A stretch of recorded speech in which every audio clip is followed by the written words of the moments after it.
आज बीजेपी द्वारा जारी किए गए चुनावी घोषणा पत्र पर, जिसका नाम इन्होंने इस बार बदलकर लोक कल्याण संकल्प पत्र रखा है, इस पर अपनी प्रतिक्रिया जाहिर करने के लिए बुलाई गई है।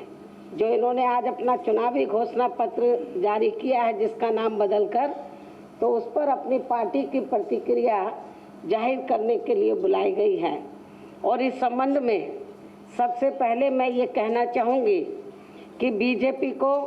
अपने लोकसभा चुनावी वायदा खिलाफी करने के बाद अब उत्तर प्रदेश में हो रहे विधानसभा आम चुनाव में इनको अपना चुनावी घोषणा पत्र जारी करने का कोई भी नैतिक अधिकार नहीं रहा है। और इस संबंध में वैसे आप लोगों को ये मालूम है कि जब देश में इस बार लोकसभा के आम चुनाव हुए तो तब उस दौरान बीजेपी व खासकर वर्तमान में प्रधानमंत्री श्री नरेंद्र मोदी ने अपने जारी किए गए चुनावी घोषणा पत्र में उत्तर प्रदेश सहित पूरे देश की जनता को जो किस्म किस्म के प्रलोभन भरे वे हर स्तर पर अच्छे दिन दिखाने के असंख्य चुनावी वायदे किए थे, जिसमें से उत्तर प्रदेश सहित पूरे देश में खासकर गरीबी, महंगाई व बेरोजगारी को खत्म करने और रोजमर्रा की सभी जरूरी वस्तुओं को सस्ती करने के साथ ही बिजली सस्ती व 24 घंटे देने तथा गरीबों, मजदूरों, किसानों, कर्मचारियों व छोटे कारोबारी आदि लोगों की सभी समस्याओं को दूर करने एवं बेघर गरीब लोगों को 2 कमरों के फ्री में सरकारी मकान बनाकर देने के साथ ही केंद्र में बीजेपी की सरकार बनने पर केवल 100 दिनों के अंदर ही, जैसे आज कुछ दिन गिनाए थे ना कि 20 दिन में ये कर देंगे हम, 30 दिन में ये कर देंगे, 50 दिन में ये काम कर देंगे, तो ऐसे इन्होंने लोकसभा चुनाव के दौरान ये कहा था कि केंद्र में बीजेपी की सरकार बनने पर केवल 100 दिनों के अंदर ही विदेशों से सभी काला धन अपने देश में वापस लाकर फिर उसमें से यहाँ प्रत्येक गरीब परिवार के हर गरीब सदस्य को 15 से 20 लाख रुपए के हिसाब से देने का भी इनका ये मुख्य चुनावी वायदा था। मैं समझती हूँ कि इन्होंने अपने ये सभी लोकसभा चुनावी वायदे अब तक भी पूरे नहीं किए हैं, अर्थात अब इनके ये सभी चुनावी वायदे केंद्र की सरकार के एजेंडे से अधिकांश गायब भी हो गए हैं। इनका मालूम नहीं कहाँ पर है, ये इनका कोई अता पता नहीं है। और अब अपने इन वायदों में से जो इन्होंने वायदे किए थे, तो अपने इन वायदों में से अब तक इन्होंने लगभग 1/4 हिस्सा भी कार्य पूरा नहीं किया है, जबकि केंद्र में इनकी सरकार को बने हुए अब लगभग 3.25 वर्ष पूरे हो चुके हैं। और जिन पर से जनता का ध्यान बांटने के लिए शुरू में इन्होंने या खासकर उत्तर प्रदेश में अपनी पुरानी मित्र चली आ रही समाजवादी पार्टी की मिली भगत से कभी यहाँ संस्कृति व कट्टरवादिता के नाम पर, तो कभी देशभक्ति व राष्ट्रवाद के नाम पर, तो कभी सर्जिकल स्ट्राइक के नाम पर, तो कभी परिवर्तन यात्रा आदि के नाम पर भी किस्म किस्म की नाटकबाजी करने में कोई कसर नहीं छोड़ी है। किंतु इन सब में इनको कोई खास सफलता नहीं मिलने की वजह से तब फिर इन्होंने जनता का ध्यान बांटने के लिए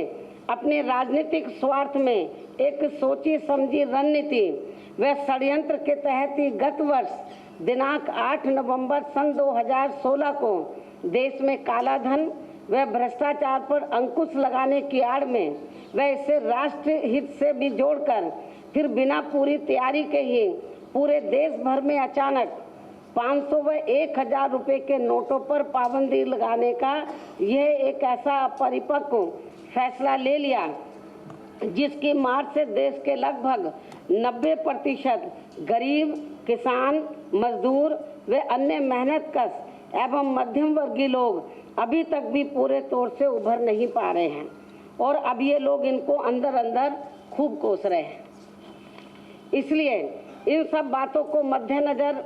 रखते हुए अब मेरा यही कहना है कि बीजेपी का आज उत्तर प्रदेश विधानसभा चुनाव के लिए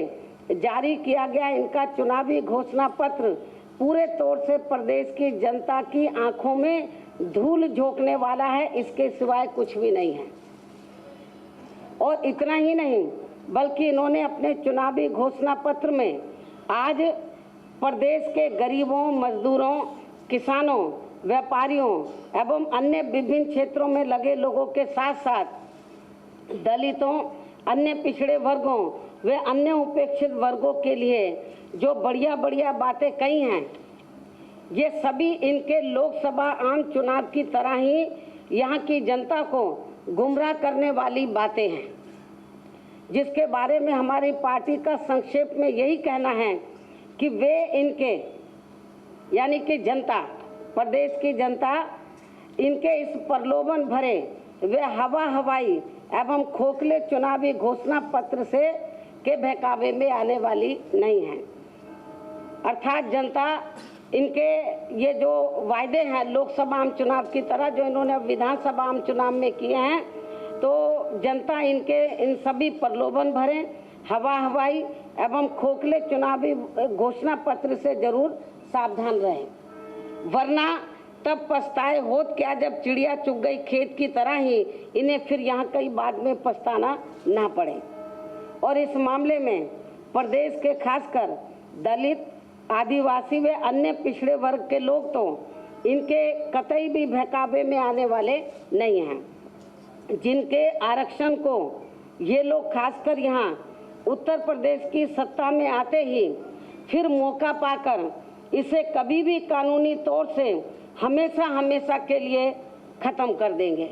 यदि ये लोग यहाँ पर सत्ता में आ गए तो इनका मनोबल इतना ज़्यादा बढ़ जाएगा, इनके दिमाग इतने ज़्यादा खराब हो जाएंगे, तो फिर ये मौका पाते ही कभी भी जो दलितों का, आदिवासियों का, अन्य पिछड़े वर्गों का जो आरक्षण है, इसको कानूनी तौर पर सेंट्रल में इनके पास एब्सोल्यूट मेजॉरिटी है, तो फिर मौका पाकर इनके रिजर्वेशन को हमेशा के लिए ख़त्म कर देंगे। इसके साथ साथ विशेषकर दलित वर्ग के लोग तो इनकी बीजेपी की सरकार के इशारे पर किए गए दलित छात्र रोहित वेमुला कांड, ऊना का दलित कांड एवं यहाँ उत्तर प्रदेश के भी दया शंकर सिंह कांड को तो कदापि नहीं भुला सकते हैं। और इसके लिए ये लोग इनको कभी भी माफ़ करने वाले नहीं हैं, जिनके पीड़ित परिवार को अभी तक भी न्याय नहीं मिला है। इससे इनकी अर्थात बीजेपी के इन वर्गों के प्रति हीन व जातिवादी मानसिकता साफ झलकती है। इसलिए मुझे ये कहने में बिल्कुल भी हिचक नहीं हो रही है कि बीजेपी पूर्ण रूप से जातिवादी पार्टी है, लेकिन इन वर्गों की तरह ही वर्तमान केंद्र की भाजपा सरकार के रहते हुए और साथ ही उत्तर प्रदेश की सपा सरकार की मिलीभगत से यहाँ अल्पसंख्यक समाज के लोगों का तो हर स्तर पर काफ़ी बुरा हाल हो रहा है। और ये लोग भी खासकर यहाँ उत्तर प्रदेश में मुजफ्फरनगर कांड व दादरी कांड को तो तथा यहाँ अब तक हुए लगभग 500 से ज़्यादा सांप्रदायिक दंगे व तनाव आदि की वारदातों को तो कदापि भूलने वाले नहीं हैं। इतना ही नहीं बल्कि देश में सर्व समाज में से खासकर गरीबों, मजदूरों, किसानों, अन्य मेहनत कश लोगों एवं मध्यम वर्गीय लोगों को केंद्र सरकार की बिना पूरी तैयारी के लिए गए इनके नोटबंदी के फैसले ने तो जिस प्रकार से इन्हें तोड़ के रख दिया है, उसे भी ये लोग आसानी से चुनाव में भुलाने वाले नहीं हैं। इसके साथ ही अपने विरोधियों पर भ्रष्टाचार का आरोप लगाने से पहले इनको अपने गिरेबान में भी ये जरूर झांक कर देखना चाहिए कि इन्होंने अपने चहेते ललित मोदी, विजय माल्या व अनेक और घोटालों में फंसे भ्रष्ट लोगों को अभी तक भी किस प्रकार से बचाया हुआ है, ये सब किसी से छिपा नहीं है। इनको बताना चाहिए ये अभी तक क्यों बचे हुए हैं। इसके अलावा विरोधी पार्टियों में से खासकर बीजेपी के लोग पिछले 1-2 दिनों से बीएसपी के ऊपर जबरन आपराधिक छवि रखने वाले लोगों को जो संरक्षण देने का आरोप लगा रहे हैं, तो इस मामले में इनको और खासकर इनके राष्ट्रीय अध्यक्ष को भी हमारी पार्टी के ऊपर कोई भी उंगली उठाने से पहले इन्हें खुद के अपने गिरेबान में भी इस मामले में भी जरूर झांक कर देखना चाहिए कि खुद उनके अपने व उनकी पार्टी के दामन पर कितनी छींटे और धब्बे हैं। साथ ही वे अर्थात बीजेपी के वर्तमान राष्ट्रीय अध्यक्ष स्वयं एक नहीं बल्कि अनेकों गंभीर मामलों में फंसे रहे हैं तथा उन मामलों में उन्हें कैसे मुक्ति मिली है ये भी किसी से छिपा हुआ नहीं है। परंतु इतना जरूर है, जो व्यक्ति जिस मानसिकता का होता है तो फिर वह वैसे ही लोगों को आगे बढ़ावा भी देता है। और जिसका प्रत्यक्ष प्रमाण ये है कि इन्होंने अपने राजनीतिक स्वार्थ के लिए यहाँ उत्तर प्रदेश स्टेट का अपनी पार्टी का अध्यक्ष कैसी आपराधिक छवि वाले व्यक्ति को बनाया है ये भी किसी से छिपा नहीं है। इसलिए इनके चुनावी घोषणा पत्र में खासकर कानून व्यवस्था व अपराध नियंत्रण के संबंध में अपराध मुक्त व उत्तम प्रदेश बनाने का दावा इनका जबरदस्त छलावा है और इसके सिवाय कुछ भी नहीं है। इसके अलावा केंद्र के साथ साथ बीजेपी की राज्य सरकारों की भी गलत नीतियों व गलत कार्यकलापों का अभी तक का अनुभव ये बताता है कि बीजेपी की सरकार बन जाने पर फिर यहाँ अपना उत्तर प्रदेश भी हर स्तर पर अपराध, भय, जातिवाद व सांप्रदायिक दंगा युक्त प्रदेश ही बन जाएगा। युक्त बोल रही हूँ मैं, युक्त प्रदेश ही बन जाएगा, जिससे सर्व समाज के लोगों को इस चुनाव में हर हाल में व हर कीमत पर बचने की कोशिश करनी चाहिए। ये भी मेरी प्रदेश की आम जनता से खास अपील है। इस प्रकार से कुल मिलाकर बीजेपी की केंद्र की सरकार अपने लगभग 3.25 वर्षों के शासनकाल में हर स्तर पर व हर मामले में काफ़ी बुरी तरह से विफल सरकार ही साबित हुई है। अर्थात उत्तर प्रदेश सहित पूरे देश की जनता को निराश करने वाली ही सरकार साबित हुई है, जिसे ध्यान में रखकर ही अब उत्तर प्रदेश की जनता इस चुनाव में इन सबका बदला इनसे ब्याज सहित जरूर लेगी। ऐसा मुझे उत्तर प्रदेश की जनता पर यह पूरा यकीन भी है, भरोसा भी है। इसलिए आज इनका जारी किया गया चुनावी घोषणा पत्र अर्थात लोक कल्याण संकल्प पत्र इस चुनाव में कोई काम आने वाला नहीं है, अर्थात ये बेकार ही जाने वाला है। लेकिन इसके साथ ही यहाँ मैं ये भी कहना चाहती हूँ कि आज़ादी के बाद केंद्र व राज्यों में विभिन्न पार्टियों की सरकारें रही हैं, जिन्होंने लोकसभा व विधानसभा आम चुनाव के दौरान अपनी अपनी पार्टी के एक से बढ़कर एक प्रलोभन भरे चुनावी घोषणा पत्र जारी किए हैं आज़ादी के बाद से लेकर अब तक। और इसकी आड़ में ही जनता का वोट लेकर अभी तक ये पार्टियां सत्ता में आती रही हैं। लेकिन सत्ता में आने के बाद या तो इन्हें ये ज़्यादातर ये जो चुनावी घोषणा पत्र चुनाव में ये जारी करती हैं तो सत्ता में तो आ जाती हैं, उसके बाद होता क्या है कि लेकिन सत्ता में आने के बाद या तो इन्हें ज़्यादातर जो उनका चुनावी घोषणा पत्र में इनके वायदे होते हैं या तो इन्हें ये ज़्यादातर रद्दी की टोकरी में ये डाल दिया जाता है या फिर इन पर केवल नाम मात्र का ही अमल किया जाता है। इसी कारण ही अब चुनाव के दौरान जारी किए जाने वाले चुनावी घोषणा पत्रों से जनता में विश्वास लगभग समाप्त सा ही हो गया है।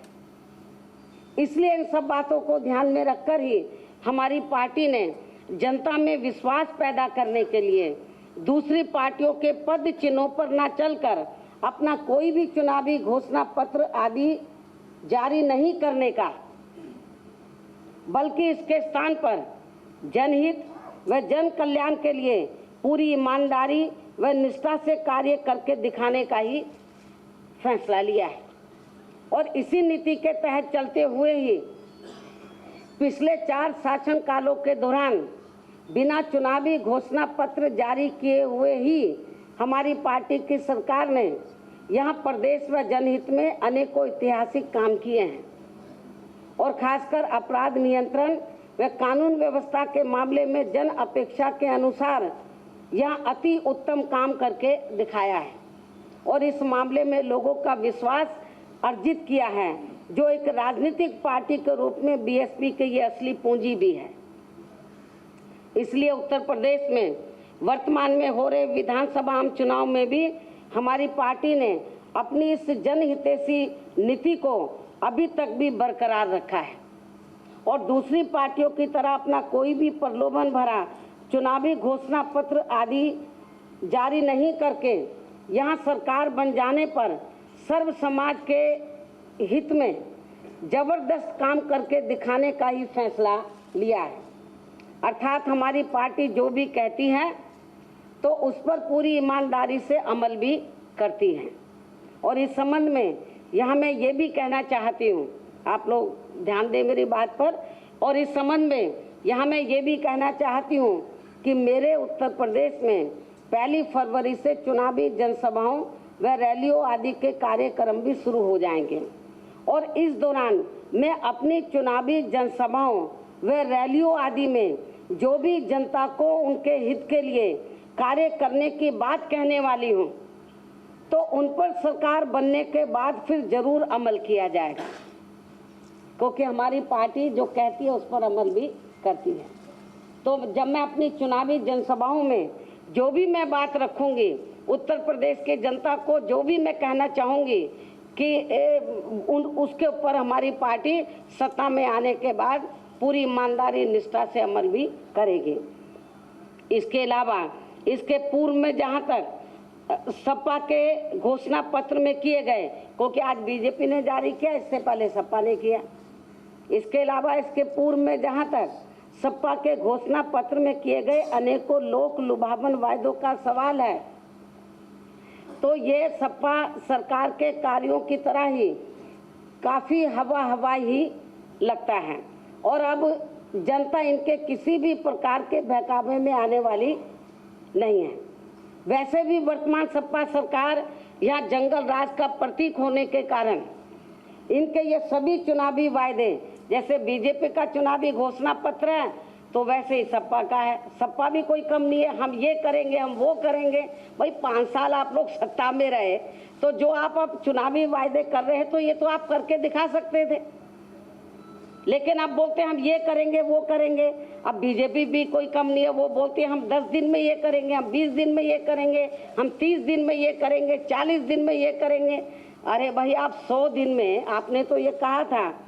कि जब केंद्र में हमारी पार्टी की सरकार बन जाएगी, बीजेपी ने कहा हम 100 दिन के अंदर विदेशों से काला धन लाकर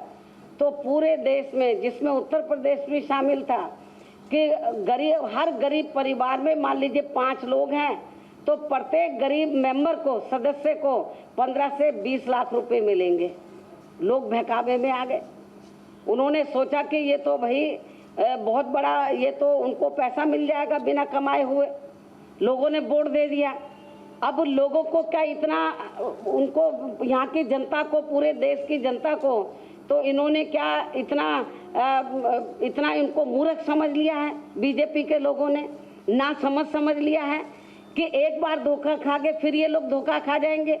अब ये उत्तर प्रदेश विधानसभा आम चुनाव में ये जो किस्म के वायदे कर रहे हैं कि हम 20 दिन में, 30 दिन में, 40 दिन में किसानों के लिए, मजदूरों के लिए, फलाना के लिए ये करेंगे, मैं समझती हूँ उत्तर प्रदेश की जनता अब इनके बहकावे में आने वाली नहीं है। और सपा सरकार के बारे में तो आप लोगों को मालूम ही है, खास तौर से उनकी कार्यशैली का, कि वर्तमान सपा सरकार यहाँ जंगल राज का प्रतीक होने के कारण इनके ये सभी चुनावी जो भी इन्होंने वायदे किए आम जनता की निगाह में केवल बेमानी व बेकार ही लगते हैं। इसी प्रकार बीजेपी के भी आज जारी किए गए इनके चुनावी घोषणा पत्र पर अब प्रदेश की आम जनता जल्दी से विश्वास करने वाली नहीं है। जैसा कि मैंने अभी एक एग्जाम्पल आप लोगों के सामने रखा है, बहुत मोटा सा आम एग्जाम्पल है। इसके साथ ही आज इनके जारी किए गए चुनावी घोषणा पत्र में प्रदेश की जनता को जो भी वायदे किए गए हैं तो वे यहाँ की जनता को आसमान से तारे तोड़कर लाकर देने के वायदे के समान ही धोखा व फरेब देने वाले ही लगते हैं, जिनसे अब प्रदेश की जनता जल्दी से इनके बहकावे में आने वाली नहीं है। और आप लोगों को मैं ये बताना चाहती हूँ, ये कहते कि हम जनता के इतने ही हितैषी हैं। यूपी में तो अभी सरकार इनकी बनी नहीं है, हालांकि पहले यूपी के जनता ने इनको 6 साल का मौका दिया है यहाँ पे सरकार बनाने का। ये बार बार कहते हमको एक बार तो मौका दे दो। जब इनको मौका मिला था तो केंद्र में भी इनकी सरकार थी, तो जब ये केंद्र और उत्तर प्रदेश में यूपी में अपनी सरकार के रहते हुए तो उत्तर प्रदेश को उत्तम प्रदेश नहीं बना सके, इसको अपराध मुक्त नहीं बना सके, तो ये क्या कर पाएंगे। और आज जो इन्होंने अपने चुनावी घोषणा पत्र में जिसका इन्होंने नाम बदल दिया है, जो भी कुछ कहा है कि हम ये करेंगे वो करेंगे, तो मैं बीजेपी के लोगों से ये पूछना चाहती हूँ कि उत्तर प्रदेश में तो अभी इलेक्शन अनाउंस हो गए हैं, चुनाव चल रहा है, लेकिन जिन राज्यों में आपकी सरकारें हैं तो जो वायदे आपने आज इधर किए हैं अपने चुनावी घोषणा पत्र में, पहले वो वायदे तो इनको उन राज्यों में पूरे करके दिखाने चाहिए थे। किसानों को जो बढ़िया बढ़िया सपने दिखाए वहाँ क्यों नहीं पूरे किए। और भी जो लोगों को जो बढ़िया बढ़िया सपने दिखाए हैं जहाँ पर इनकी सरकारें, वहाँ पर इन्होंने पूरा क्यों नहीं किया। तो ये केवल लोकसभा आम चुनाव की तरह लोगों के आंखों में धूल झोंकने वाली बात है। इनका चुनावी घोषणा पत्र और कुछ नहीं है। और अब अंत में यहाँ मैं अपने मीडिया बंधुओं को बड़े अदब के साथ अपने देश की संस्कृति व सभ्यता को लेकर ये भी कहना चाहती हूँ कि अपने देश में चाहे मंदिर, मस्जिद, चर्च व गुरुद्वारा आदि क्यों ना हो, उनमें आस्था रखने वाले लोग वहाँ पूजा पाठ करने वाले स्थान पर अपने चप्पल व जूते आदि पहनकर कभी भी नहीं जाते हैं। ठीक उसी प्रकार से मेरा ये घर होने के साथ साथ हमारे संतों, गुरुओं व महापुरुषों के नाम पर और विशेषकर मान्यवर श्री कांशीराम जी के यादगार में ये संग्रहालय स्थल भी है जहाँ पर आप लोग बैठे हुए हैं, जिनको मेरे साथ साथ इनमें आस्था रखने वाले हमारी पार्टी के लोग इस स्थल को पवित्र स्थल की तरह ही मानकर चलते हैं। और इस घर में आते ही सबसे पहले आपको मेरे पीछे इनके ये म्यूरल भी दिखाई दे रहे हैं, इसलिए मैंने ये दरवाज़ा खुलवाया कि शायद आप अभी मैंने हाल में प्रेस कॉन्फ्रेंस ली थी, शायद आपने ना देखे हो। ये पीछे म्यूरल लगे हमारे संतों और गुरुओं के। और इस घर में आते ही सबसे पहले आपको मेरे पीछे लगे इनके म्यूरल भी दिखाई दे रहे हैं। इसलिए स्वाभाविक ही है कि इस घर में प्रवेश करते ही मेरे साथ साथ इनमें आस्था रखने वाले लोग भी अपने जूते, चप्पल आदि बाहर निकाल के ही तब अंदर प्रवेश करते हैं। और मैं खुद भी इस बात का ध्यान रखती हूँ, इसलिए मैं अंदर वाली अपनी सैंडल बाहर कभी भी इस्तेमाल नहीं करती हूँ और बाहर वाली अंदर इस्तेमाल नहीं करती हूँ। इसलिए मेरी उन चैनलों और अखबारों से ये अपील है कि वे इसे जबरदस्ती बेबुनियादी बातों से जोड़कर ना चलें। इसको अपना कल्चर और जो हमारी संस्कृति है उसको आदर सम्मान दें। अर्थात अपने और ख़ास तौर से कुछ 1-2 चैनल ने दिखाया था, सबने नहीं, तो वो सोच रहे थे कि शायद हमें बहुत नंबर मिल जाएंगे। हो सकता है विरोधी पार्टियों के इशारे पर इन्होंने तीर चलाए हों, तो लेकिन वो मेरी नज़रों से तो गिर गए। जिन्होंने भी ये तीर चलाए हैं मेरी नज़रों से गिरे। पूरे उत्तर प्रदेश में जो हमारे संतों, गुरुओं और महापुरुषों में आस्था रखते हैं उनकी नज़रों से गिर गए हैं। लेकिन फिर भी मेरा उनसे यही कहना है कि उनको भविष्य में ऐसी कोई गलती नहीं करनी चाहिए। अर्थात अपने लोकतंत्र के